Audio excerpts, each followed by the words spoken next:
আমার একটা প্রস্তাবনা আছে প্রাথমিক, দেশে শতভাগ কোঠা সিস্টেম চালু করা হোক।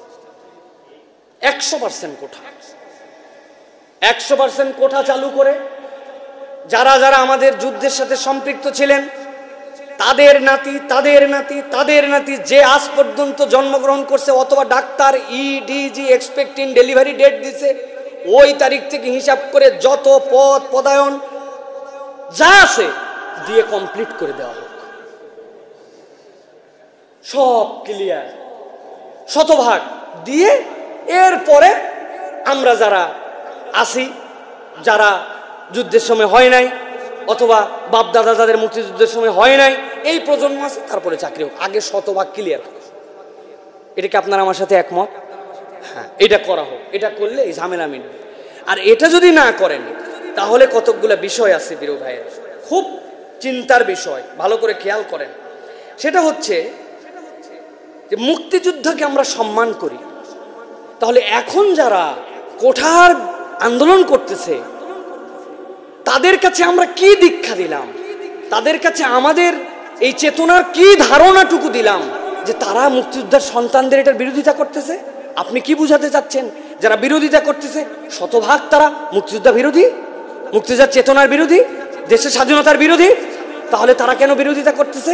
তার মানে প্রকারান্তরে এই 56% এই কোঠা, এই অমানবিক অনৈতিক কোঠা দিয়ে আমরা মুক্তিযোদ্ধার চেতনাকে আমরা নিজেরাই প্রশ্নবিদ্ধ করতেছি, অসম্মান করতেছি আমরা।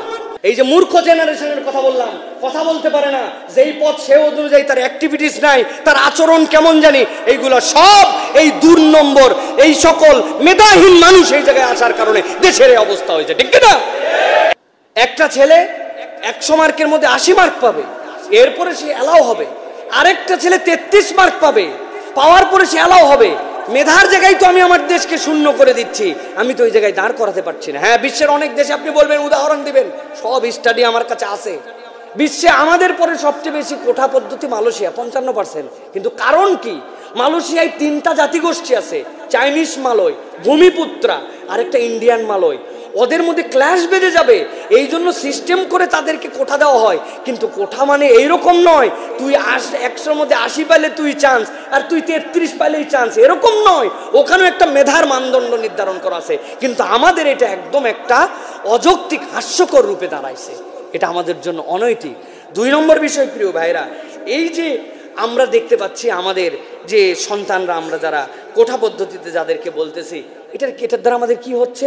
প্রিয় ভাই প্লিজ আপনারা এইগুলো বিষয় ভাববেন।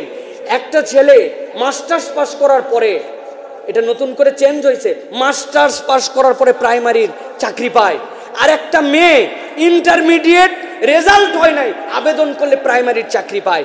আপনি কি মনে করেন একটা ছেলে বিশ্ববিদ্যালয়ে মাস্টার্স করার পরে তার যে যোগ্যতা, কোয়ালিফিকেশন, তার যে ওজন, তার যে মনন, তার যে মেধা, তার যে ভীষণ, তার যে মিশন, একজন ইন্টারমিডিয়েট পাস করা মেয়ের সেটা সম্ভব? আপনি মনে করতেছেন প্রাইমারি তো এখানে দিলে কি মেয়েদেরকে আমাদের এগিয়ে দিতে হবে, কিন্তু আপনি মেয়েকে আগাতে যে আপনার জাতির ভবিষ্যৎকে পিছায় দিচ্ছেন।